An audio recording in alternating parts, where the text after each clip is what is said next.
Bismillahirrahmanirrahim. Assalamualaikum warahmatullahi wabarakatuh. Anak-anakku sekalian yang hebat, ya, kelas 11 IPA secara keseluruhan. Materi pembelajaran pada kesempatan ini adalah yaitu bab keempat, yaitu KD 3.6 tentang kebudayaan atau keanekaragaman budaya di Indonesia. Anak-anakku sekalian, sebelum kita memulai pembelajaran ini, mari kita berdoa bersama-sama, ya, menurut agama dan kepercayaan masing-masing agar mendapatkan kelancaran di dalam pembelajaran ini. Untuk berdoa, mulai.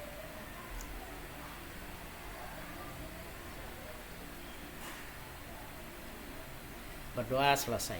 Nah, pada bab KD 3.6 ini, ya, kita pelajari keragaman budaya Indonesia. Pada bab pertama atau pembelajaran pertama, sub pokok bahasan pertama, pengertian budaya. Budaya berasal dari bahasa Sanskerta. Nah, sebelumnya tolong kamu buka yaitu materi pembelajaran KD 3.6, ya. Kamu buka materi pembelajarannya yang sudah Bapak share sehingga kamu bisa mengikuti pembelajaran dengan baik. Yang pertama adalah pengertian budaya. Budaya berasal dari bahasa Sanskerta, yaitu budaya, terdiri dari dua suku kata, yaitu Buddha, budi, dan daya, ya. Budi atau akal diartikan sebagai hal-hal yang berkaitan dengan budi dan akal manusia. Dalam bahasa Inggris disebut kebudayaan itu yaitu culture, yang berasal dari kata Latin coler, ya, yaitu mengolah atau mengerjakan. Kata kultur juga kadang diterjemahkan sebagai kultur dalam bahasa Indonesia. Budaya adalah suatu cara hidup yang berkembang dan dimiliki bersama oleh sebuah kelompok orang dan diwariskan dari generasi ke generasi. Budaya adalah suatu pola menyeluruh. Budaya terbentuk dari banyak unsur-unsur yang rumit, termasuk sistem dan politik adat istiadat, bahasa, perkakas, pakaian, bangunan, dan karya seni. Bahasa merupakan bagian tak terpisahkan dari diri manusia sehingga banyak orang cenderung menganggapnya diwariskan secara genetis. Budaya bersifat kompleks, abstrak, dan luas. Kebudayaan adalah sesuatu yang akan mempengaruhi tingkat pengetahuan dan meliputi sistem ide atau gagasan yang terdapat dalam pikiran manusia. Sehingga dalam kehidupan sehari-hari, kebudayaan itu bersifat abstrak. Apa itu abstrak? Ya, menyeluruh. Sedangkan perwujudan kebudayaan adalah benda-benda yang diciptakan oleh manusia sebagai makhluk yang berbudaya, berperilaku, dan benda-benda yang bersifat nyata. Misalnya pola-pola perilaku, bahasa, peralatan hidup, organisasi sosial, religi, seni, dan lain yang semuanya ditujukan untuk membantu manusia dalam melangsungkan kehidupan bermasyarakat. Ya. Kunchara Ningrat tahun 1985 menyebutkan ada 7 unsur-unsur kebudayaan, yaitu kesenian, sistem teknologi dan peralatan, sistem organisasi masyarakat, bahasa, sistem mata pencarian hidup, sistem ekonomi, sistem pengetahuan, dan sistem religi. Ya. Nah, ketika J.J. Honigrum mewujudkan kebudayaan dibedakan menjadi 3, yaitu gagasan atau wujud ideal. Budaya dalam wujud gagasan, ide ini bersifat abstrak dan tempatnya ada dalam pikiran setiap warga pendukung budaya yang bersangkutan, sehingga tidak dapat diraba atau dipoto. Sistem gagasan yang telah dipelajari oleh setiap warga pendukung budaya sejak dini sangat menentukan sifat dan cara berpikir serta tingkah laku warga pendukung budaya tersebut. Gagasan-gagasan inilah yang akhirnya menghasilkan berbagai karya manusia berdasarkan sistem nilai, cara berpikir, pola tingkah laku, wujud budaya dalam bentuk sistem gagasan ini biasa disebut dengan sistem nilai budaya. Yang kedua, aktivitas atau tindakan. Budaya dalam wujud perilaku berpola menurut ide atau gagasan yang ada. Wujud perilaku ini bersifat konkret, dapat dilihat dari didokumentasikan atau difoto dan di film. Contoh, petani sedang bekerja di sawah. Nah, kita lihat nih para petani bekerja di sawah. Orang yang sedang mencari dengan lemah gemulai, orang sedang berbicara dan lain-lain. Itu adalah yaitu aktivitas para petani, orang menari, ya, dan sebagainya. Ini merupakan sebagai wujud daripada budaya, hasil karya daripada manusia. Yang ketiga, artefak. Semua benda hasil karya manusia tersebut bersifat konkret, dapat diraba, difoto, kemudian dalam wujud konkret ini disebut kebudayaan fisik. Contoh, bangunan-bangunan yang megah seperti rumah adat, pakaian adat, peralatan rumah tangga, hasil karya seni, dan lain sebagainya. Nah, ini adalah gambar rumah gadang Sumatera Barat. Oke, nah kita simpulkan bahwa kebudayaan itu adalah budaya. Kebudayaan itu adalah yaitu hasil dari cipta, rasa, dan karsa manusia. Cipta, rasa, dan karsa manusia. Kita bandingkan dengan yaitu hewan misalnya, atau makhluk yang lain. Kita bandingkan tumbuh-tumbuhan, tidak mempunyai yaitu cipta, rasa, dan karsa. Kalau hewan mempunyai 3 unsur tadi mempunyai, dia bisa menciptakan. Misalnya burung, apakah burung layang-layang, apakah burung gereja, burung merpati, burung tempoa, atau sarang burung tempoa dan sebagainya, ataupun lebah. Dia bisa menciptakan daripada yaitu, dan dia mempunyai karya, menciptakan sesuatu, misalnya rumah burung atau sarang burung tadi. Dia bisa menciptakan apa? Manusia bisa menciptakan, bisa dia menciptakan rumahnya. Tetapi di dalam penciptaan itu berbeda yaitu prosesnya. Contoh misalnya dari zaman dahulu, nenek moyang kita, sarang burung merpati, dari zaman dahulu sampai sekarang sama aja, bentuknya sama. Sarang burung tempoa indah banget, atau sarang lebah madu, lebah madu itu sangat indah sekali kalau kita lihat. Arsitekturnya sangat bagus sekali, merancangnya. Tapi dari dulu sampai sekarang tidak akan berubah, seperti itu saja. Jadi penciptaannya tidak berkembang, berbeda dengan manusia. Manusia dari awal penciptaan dari yaitu dia tinggal di gua-gua, diciptakan yaitu gubuk permanen, semi permanen, dan terus nantinya gedung-gedung bertingkat, gedung dan sebagai pencakar langit. Itu tempat tinggalnya berubah secara keseluruhan sesuai dengan daya pikir, ilmu pengetahuan dan teknologi. Nah, itu beda manusia dengan yaitu hewan tadi. Nanti karya. Jadi terdiri dari cipta. Cipta itu adalah menciptakan sesuatu atau berkarya terhadap sesuatu. Kalau misalnya kamu tidak mempunyai karya, mempunyai hasil cipta, sama dengan yang lainnya. Maka dari itu manusia diciptakan pemikiran, akal pikiran, budidaya, sehingga manusia itu berpikir untuk yaitu kemajuan atau kehendak dirinya sendiri. Cipta, rasa itu adalah yaitu cipta menghasilkan cipta, rasa. Rasa itu adalah rasa dengan keindahannya, rasa dengan yaitu inovasi yang baru, dan sebagainya. Cipta, rasa, karsa itu adalah kehendak. Kehendak apa? Kehendak untuk kesempurnaan hidup. Makanya diciptakan alat-alat hidup, ya sesuai dengan kehendaknya, sesuai dengan teknologinya. Ya, zaman dulu zaman batu, ada zaman Flintstone dulu. Ya. Mereka menciptakan sesuai dengan kondisi kebutuhannya masing-masing, kehendaknya masing-masing. Untuk menebang kayu, ya digunakan apa adanya, alat besi, alat perunggu dan sebagainya.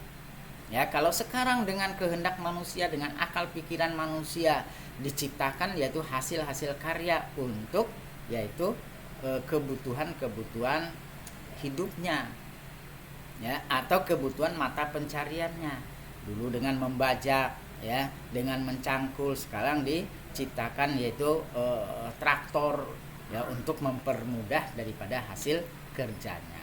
Nah, itulah yang dinamakan dengan kebudayaan yang terdiri dari 3 unsur: cipta, rasa, dan karsa. Ya, kalau misalnya kita tidak mempunyai kebudayaan untuk kelengkapan hidup, untuk kesempurnaan hidup, untuk penciptaan daripada kehidupan kita, ya maka ya itu tidak dinamakan dengan kebudayaan. Seperti halnya dengan makhluk yang lainnya selain daripada manusia. Nah, itulah kesimpulan daripada yaitu bab yang pertama ini, atau pengertian daripada kebudayaan. Ini adalah gambar-gambar aktivitas manusia sebagai wujud kebudayaan. Apa perwujudan kebudayaannya? Ya, banyak sekali. Yang pertama adalah alat angkut. Ini alat angkut. Ya, alat angkutnya awalnya adalah dengan memakai keranjang. Ya, dengan yaitu tenaga manusia. Nanti ketika perubahan kebudayaan ini, ya, dengan akal pikiran manusia, alat angkutnya akan menjadi apakah nanti pedati, apakah nanti yaitu sepeda motor, ya, atau dan sebagainya, sesuai dengan akal pikiran manusia yang didapatkan dari lingkungan dan kewilayahan yang ada atau aktivitas manusia yang ada. Misalnya nih, ya, kalau di kampung saya namanya menggeruk, ya, menggerugu, artinya lahan-lahan ini, lahan persawahan ini supaya tidak ditumbuhi dengan tanam-tanaman yang lain selain daripada padi, ya, maka dia itu akan membuat alat untuk mencabut daripada tanaman selain daripada padi. Oke, kita lanjutkan. Ini adalah artefak, ya, rumah gadang. Nah, artefak itu adalah, ya, karya benda hasil karya tersebut konkret, dapat diraba, difoto. Kebudayaan dapat disebut konkret, disebut dengan kebudayaan fisik. Ya, contoh bangunan megah seperti rumah adat, pakaian adat. Nah, ini adalah rumah adat, rumah gadang di Sumatera Barat. Oke, kita lanjutkan. Ya, keragaman budaya Indonesia. Keragaman budaya atau juga disebut dengan cultural diversity di Indonesia merupakan suatu yang tidak dapat dipungkiri keberadaannya dalam konteks pemahaman masyarakat majemuk.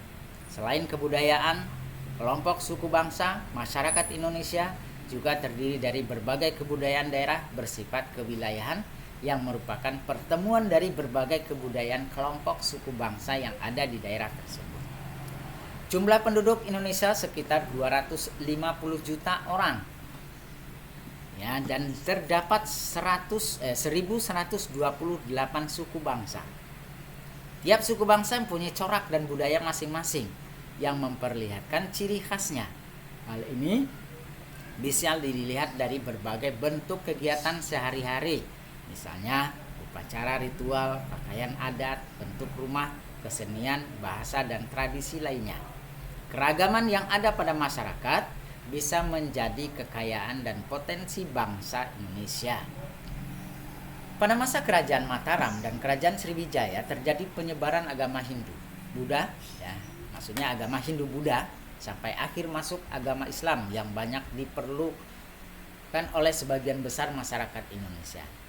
Yang dipeluk, ya, maksudnya yang dianut oleh sebagian besar masyarakat Indonesia. Kapal-kapal asing yang berlabuh di Indonesia pada abad pertengahan membuka diri Indonesia terhadap lingkungan pergaulan dunia internasional hubungan antar pedagang, membangun interaksi antar perubahan yang ada di Indonesia. Letak Indonesia secara umum juga menjadi penyumbang keragaman budaya pada masyarakat. Dengan keanekaragaman budaya yang dimiliki Indonesia dapat dikatakan mempunyai keunggulan dibandingkan dengan negara lain. Indonesia mempunyai potret kebudayaan yang lengkap dan bervariasi. Nah, apa penyebabnya daripada keanekaragaman di Indonesia? Atau faktor-faktor apa saja yang menyebabkan keanekaragaman di Indonesia? Ya, terdiri dari 32 suku bangsa. Kalau provinsinya 34. Tapi kalau suku bangsanya 32. Ya. Nah, keragaman budaya suatu wilayah tergantung pada faktor geografis. Apa itu faktor geografis? Faktor wilayah. Faktor di mana dia bertempat tinggal yang mempunyai variasi. Mulai dari pegunungan, di wilayah tepi hutan, daerah pesisir itu pantai ya, dataran rendah, wilayah pedesaan, hingga perkotaan. Pada umumnya budaya yang berkembang di suatu wilayah cenderung menunjukkan karakteristik dan pemenuhan kebutuhan masyarakat di daerah sendiri. Ya, karakteristiknya apa? Yaitu hasil-hasil daripada sumber daya alam serta kebudayaan daripada manusia. Ya, dalam pemenuhan kebutuhan daerah itu sendiri. Nah, lingkungan tempat tinggal mempengaruhi bentuk rumah tiap suku bangsa. Ya, rumah adat di Jawa dan di Bali biasanya dibangun langsung di atas tanah. Sementara rumah-rumah adat di luar Jawa dan Bali dibangun di atas tiang atau disebut rumah panggung. Ya, alasannya membuat rumah panggung antara lain untuk menghindari banjir, menghindari binatang buas. Ya, serta kolong rumah biasanya dimanfaatkan untuk memelihara ternak dan menyimpan barang. Maksudnya begini, ketika di wilayah Pulau Jawa sebagian besar masyarakatnya dalam membangun rumah tidak ada lowong antara yaitu tanah dengan dengan alas rumah tadi. Biasanya mereka langsung membangun daripada dari pondasi terus nanti tanah diplur dan dikeramik. Ya, dikeramik.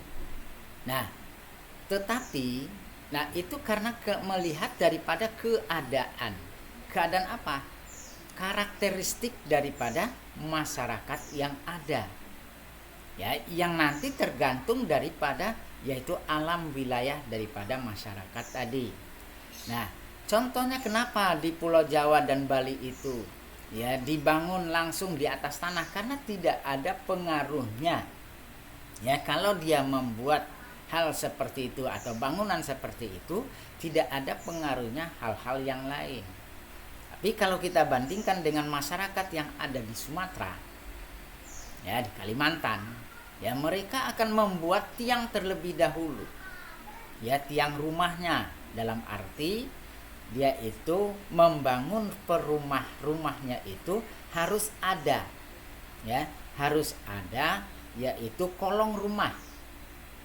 Kolong rumah. Nah, fungsinya untuk apa itu? Yang pertama, terhindar dari gangguan binatang buas, karena wilayah Sumatera, wilayah Kalimantan itu masih wilayahnya wilayah hutan. Wilayah hutan, sehingga dia perlu untuk membangun, karena nantinya ketika misalnya macan ataupun babi rusa atau misalnya babi dan sebagainya mendekati rumah tadi, tidak sampai naik ke atas rumah atau tidak sampai dia mendorong pintu rumah untuk masuk ke dalam rumah. Dan di bawah kolong tadi biasanya akan digunakan untuk menyimpan kayu, kayu bakar, beternak, misalnya ayam ataupun kambing ataupun dan sebagainya. Untuk binatang-binatang ternak atau memelihara ternak, atau menyimpan barang. Barang-barang misalnya alat-alat mata pencariannya seperti cangkul, ya, seperti baja dan sebagainya di bawah kolong rumahnya akan disimpan. Nah, di daerah pegunungan yang subur, masyarakatnya memiliki mata pencarian sebagai petani. Mereka harus menyiasati dalam dengan membuat sistem pertanian dan alat-alat pertanian. Sistem dan alat tersebut merupakan hasil buah pikir manusia, sehingga dapat dikatakan kedua hal tersebut adalah cermin kebudayaan setempat. Ya.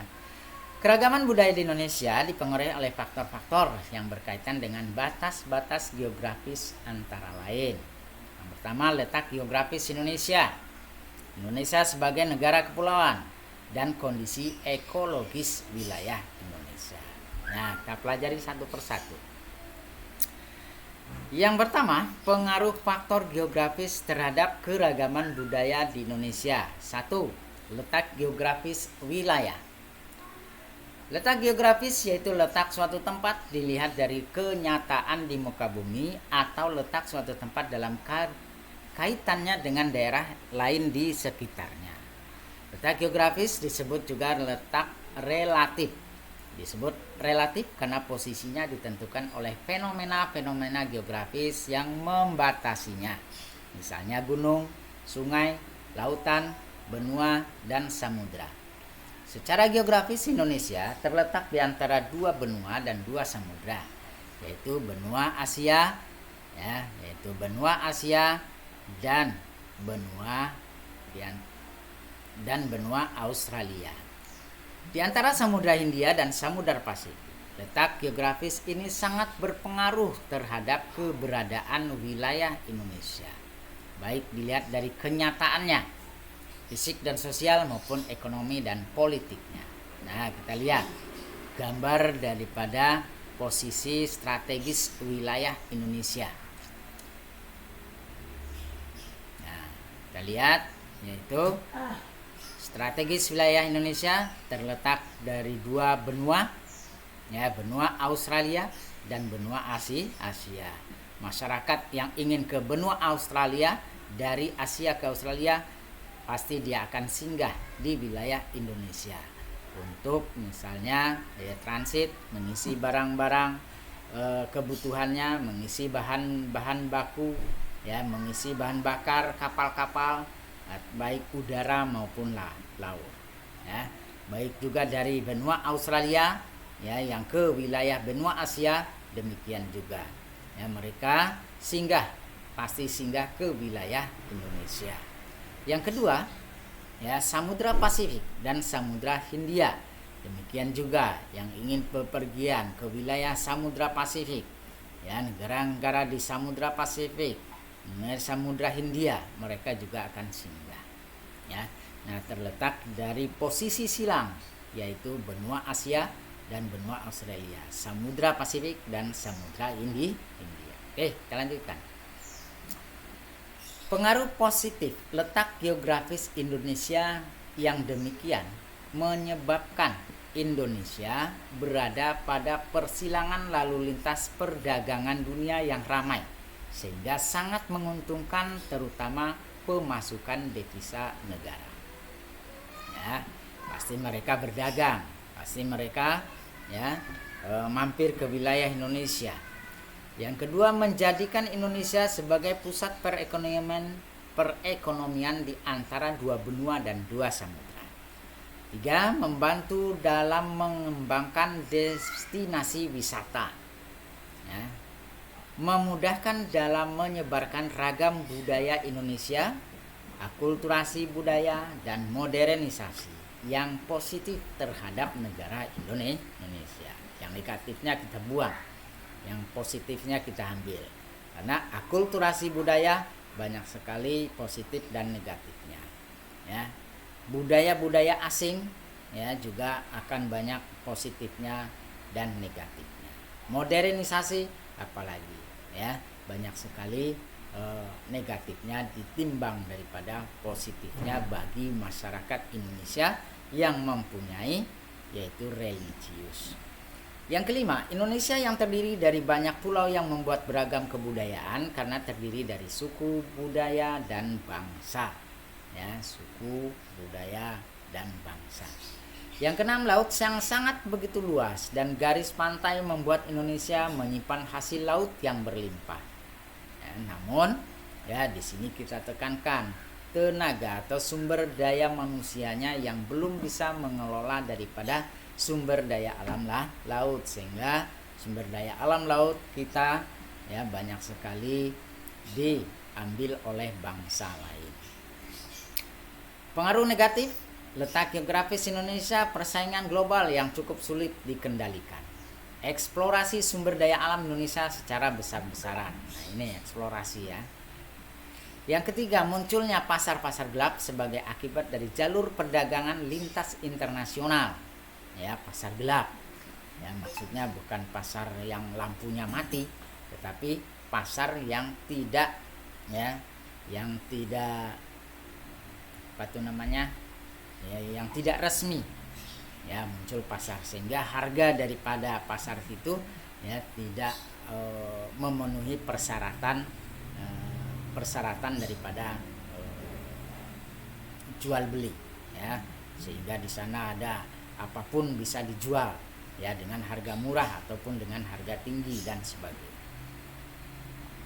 Yang keempat, semakin konsumtif terhadap barang-barang produk asing ya, karena banyaknya masuk produk-produk asing ke wilayah Indonesia, sehingga masyarakat Indonesia konsumtif ya terhadap barang-barang produk asing. Banyak budaya barat yang perlahan menggeser budaya lokal. Nah, ini terutama ini adalah anak-anak muda. Ya, budaya barat yang perlahan menggeser budaya lokal. Ya, banyak sekali contohnya. Silakan kamu cari contoh sebanyak-banyaknya. Menurut Kuncoro Ningrat, budaya lokal Indonesia banyak dipengaruhi oleh kebudayaan Hindu, Buddha, Islam, dan Eropa. Hal ini tidak terlepas dari posisi Indonesia yang berada di jalur strategis, yaitu terletak di antara dua benua dan dua samudera yang menjadi perlintasan perhubungan antar bangsa. Indonesia merupakan salah satu negara di Asia yang menjadi salah satu jalur perdagangan internasional tersibuk. Ya, lalu lintas perdagangan bukan hanya membawa komoditas perdagangan, tetapi juga membawa pengaruh kebudayaan mereka terhadap budaya yang ada di Indonesia. Budaya para bangsa asing yang rasanya berbeda kemudian tinggal di wilayah Indonesia menjadikan perbedaan ras, juga dengan agama dan kepercayaan para pendatang asing. Contohnya di wilayah Indonesia ya ada yang disebut dengan kampung Cina, ada yang disebut dengan kampung Arab. Ya, mereka itu datang dari negara-negara asing. Yang kedua, Indonesia sebagai negara kepulauan. Indonesia terdiri atas ribuan pulau yang tersebar dari Sabang hingga Merauke, yang secara fisik posisinya terpisah-pisah. Hal ini yang menghambat hubungan antara masyarakat Indonesia dari pulau yang berbeda-beda wilayahnya. Keadaan geografis Indonesia yang luas tersebut telah memaksa penduduk untuk menetap di daerah yang terpisah satu sama lain. Keterbatasan teknologi komunikasi pada masa lalu menyebabkan isolasi geografis antar masyarakat yang tersebar di berbagai pulau. Ya, jangankan artinya di wilayah antar pulau per provinsi, wilayah satu provinsi saja ya menyebabkan terisolasi antar masyarakat. Ya, contohnya misalnya di DKI saja, dengan masyarakat yang ada di DKI daratan dan DKI wilayah kepulauan. Ya, di sana mereka kepulauan masih terisolir. Ya, Pulau Seribu misalnya. Ya, satu provinsi. Pulau Seribu provinsi DKI Jakarta sama dengan kita. Yaitu wilayah daripada Jakarta Utara, Selatan, ya, Barat, Timur dan sebagainya. Isolasi geografis tersebut mengakibatkan penduduk yang menempati setiap pulau tumbuh menjadi kesatuan suku bangsa yang hidup terisolasi dan dari suku bangsa lainnya. Akibatnya mereka mengembangkan kebudayaan masing-masing yang semakin berbeda dengan kebudayaan lain. Jelas ya, artinya ketika dia terisolasi dari hal-hal ya apapun, baik teknologi ya, baik itu transportasi baik itu arus komunikasi, baik itu nantinya arus daripada kebutuhan pangan, maka mereka itu harus bertahan hidup dan menciptakan segala sesuatunya untuk bertahan hidup, menciptakan kebudayaannya dengan hasil cipta dan rasa karsa tadi. Nah, setiap masyarakat di wilayah kepulauan mengembangkan kebiasaan dan budaya mereka sendiri-sendiri sesuai pada tingkat perkembangan dan lingkungan masyarakat itu sendiri. Hal ini menyebabkan adanya perbedaan suku bangsa, komunikasi atau bahasa, ya, kebiasaan, peran antara laki-laki dan perempuan, dan penganut kepercayaan atau agama. Sebagai contoh misalnya jenis pekerjaan yang ada menyebabkan keanekaragaman budaya. Ya, bentuk pakaian misalnya, ya. Nah, kesenian juga di masing-masing daerah juga akan berbeda. Keadaan geografis juga menyebabkan tiap pulau memiliki agama dan budaya yang berkembang sendiri-sendiri. Ya. Nah, kondisi ekologis. Lingkungan ekologis berbentuk dari struktur tanah, iklim, dan topografi, memberikan kontribusi bagi kondisi penduduk baik dari segi ekonomi, sosial, maupun budaya.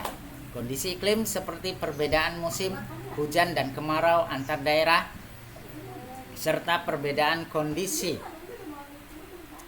alam seperti pantai, pegunungan mengakibatkan perbedaan pada budaya masyarakatnya. Ada komunitas masyarakat yang mengandalkan laut sebagai sumber pemenuhan kebutuhan kehidupannya.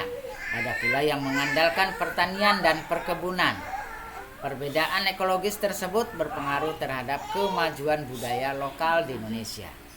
Penduduk mengembangkan budaya sesuai dengan kondisi ekologis wilayah yang menempatinya. Penduduk di daerah pantai sangat berbeda dengan penduduk yang berada di pegunungan, seperti adanya perbedaan bentuk dan model rumah, mata pencarian, pekerjaan, makanan pokok yang dikonsumsi, pakaian, budaya, kesenian, bahkan agama dan kepercayaan. Nah, ini gambar daerah dataran tinggi di Indonesia. Ini merupakan daerah yang diambil di daerah Bandung, ya. Keanekaragaman yang terjadi pada relief bumi merupakan anugerah Tuhan Yang Maha Esa, karena dengan perbedaan tersebut muncul sebagai variasi kehidupan berbagai aspek. Ya, nah misalnya kita lihat saja, misalnya apa kebudayaan, misalnya pakaian misalnya. Nah, di daerah wilayah pegunungan dengan wilayah daerah dataran rendah pakaiannya akan berbeda. Ya, kalau daerah pegunungan pakaiannya tebal-tebal. Sedangkan di wilayah daerah pantai pakaiannya tipis, ya, karena ya pakaian yang tebal akan mengusir hawa dingin, ya, dan pakaian yang tipis akan mengusir hawa panas atau tidak panas. Tapi kalau misalnya dibalik, ya, di wilayah daerah pegunungan, ya, memakai pakaian tebal dipakai di wilayah daerah pantai, ya, akan diketawakan, ya. Dan juga demikian, ya, masyarakat yang ada di pantai memakai daerah pakaian yang ada di wilayah pegunungan juga demikian, akan terheran-heran apakah dia itu tidak merasa dingin, ataupun apakah dia itu merasa sakit, atau dan sebagainya, ya. Sehingga nantinya setiap daerah mempunyai kebudayaan masing-masing. Nah, kita lanjutkan. Aspek-aspek yang muncul seberbagai variasi kehidupan. Yang pertama adalah mata pencarian. Masyarakat Indonesia sebagian besar mata pencariannya adalah bertani. Hal ini dipengaruhi oleh kondisi geografis Indonesia. Selain bertani, mata pencariannya lain adalah menangkap ikan atau nelayan. Nah, kita lihat ini adalah masyarakat yang ada di daerah pantai, yaitu menangkap ikan dengan jala. Ya, daerah dataran rendah, yaitu di wilayah daerah misalnya sungai, daerah pantai, daerah pantai dan daerah danau dan sebagainya. Daerah dataran tinggi yaitu aktivitasnya adalah berladang, bersawah, ya dan sebagainya. Ya, daerah pantai beraktivitas yaitu sebagai nelayan, tangkap ikan. Berikut ini adalah mata pencarian yang ada di Indonesia berdasarkan pembagian daerah. Daerah pantai yang landai merupakan lahan bagi masyarakat yang berprofesi sebagai nelayan. Karena selain lautnya tenang, juga pantai yang landai merupakan tempat yang kaya akan ikan. Kehidupan penduduk di provinsi yang wilayahnya berupa kepulauan dengan pulau-pulau kecil seperti Nusa Tenggara, Kepulauan Maluku pada umumnya selain menangkap ikan, mereka juga menyelam ya untuk mengambil mutiara dan budidaya rumput laut dan karang mutiara. Ya, sedangkan di daratan pantai nelayan membudidayakan tambak ikan ya seperti di sepanjang Pantura, pantai utara Pulau Jawa. Yaitu merupakan membudidayakan tambak ikan. Komoditi yang diunggulkan adalah ikan bandeng dan ikan udang untuk tambak ikan di daerah pantai. Yang kedua, mata pencarian daerah dataran rendah. Daerah dataran yang landai merupakan lahan yang baik untuk membudidayakan pertanian, perkebunan, palawija, dan lain sebagainya. Kondisi yang demikian makin mendukung karena iklim Indonesia yang tropis menyebabkan lamanya penyinaran sinar matahari terhadap bumi banyak menyebabkan turunnya hujan ya, dan banyak proses pelapukan baik yang terjadi pada tumbuh-tumbuhan maupun yang terjadi pada batu-batuan. Sehingga daerah dataran rendah itu sangat subur sekali tanahnya yang ada di wilayah Indonesia. Selain dimanfaatkan untuk pertanian, perkebunan atau palawija, dataran rendah yang juga landai menyimpan potensi yang lain. Misalnya terdapat sungai-sungai, danau yang airnya dapat dimanfaatkan untuk berbagai macam kehidupan. Contoh untuk yaitu tambak ikan, ya sungai dan danau untuk rekreasi, ya terus untuk ya bahan-bahan bangunan ya di wilayah sungai, misalnya pasir, ya batu dan sebagainya. Mata pencarian daerah dataran tinggi dengan relief yang beraneka ragam, Indonesia juga memiliki wilayah yang beriklim. Ya, Chung Hoon telah membuat zonasi yang didasarkan pada ketinggian tempat, karena ketinggian tempat sangat berpengaruh terhadap udara. Zonasi artinya pembatasan wilayah berdasarkan ketinggian di atas permukaan air laut. Ya, dengan zonasi ini Indonesia dapat merealisasikannya dalam hal teknik kesesuaian cuaca, misalnya untuk kelapa dan tebu ditanam di daerah tropis. Tetapi jika dipaksakan menanam di daerah dataran tinggi, hasilnya tidak akan memuaskan. Nah, kita lihat yaitu klasifikasi Chung Hoon. Pada ketinggian antara 700 meter cocok untuk berkebun karet. Ya, lebih dari 700 meter lebih cocok untuk ditanami kebun teh ya, dan di atas 1000 meter cocok untuk ditanami hutan pinus. Gunung api juga memiliki manfaat besar bagi kehidupan manusia. Belerang sumber air panas, panorama indah, sumber energi ya, seperti di Kawah Kamojang, Kawah Gunung Salak dan sebagainya. Bentuk rumah atau pakaian kebiasaan sehari-hari yang menunjukkan keadaan yang berbeda-beda. Kita tentu mengetahui bahwa Indonesia terdiri atas keragaman suku bangsa dan tentunya memiliki ciri khas dari suku-suku tersebut. Ciri khas yang dimiliki dapat dilihat dari bentuk rumah, pakaian yang dikenakan, dan kebiasaan sehari-hari yang menunjukkan keadaan yang berbeda-beda. Misalnya, bentuk rumah di pantai biasanya tinggi-tinggi dan berventilasi besar. Kadang-kadang tidak memakai langit-langit dan banyak memakai serambi atau beranda. Sedangkan untuk rumah di dataran tinggi, rumahnya pendek-pendek, rapat dan berventilasi kecil. Ya, kenapa? Untuk menahan daripada yaitu hawa dingin atau hawa panas di daerah dataran. Alat transportasi. Alat transportasi, terutama yang masih bersifat tradisional, akan berbeda antara yang di pantai dataran rendah ataupun yang di dataran tinggi pegunungan. Perbedaan ini dapat kamu lihat dari alat transportasi yang digunakan. Misalnya di daerah pegunungan, alat transportasi digunakan berupa hewan seperti kuda, sapi, gerobak, dan sebagainya. Adat kebiasaan dalam berbicara bertata krama dan berpakaian antara penduduk pantai dataran rendah dan dataran tinggi tidak sama.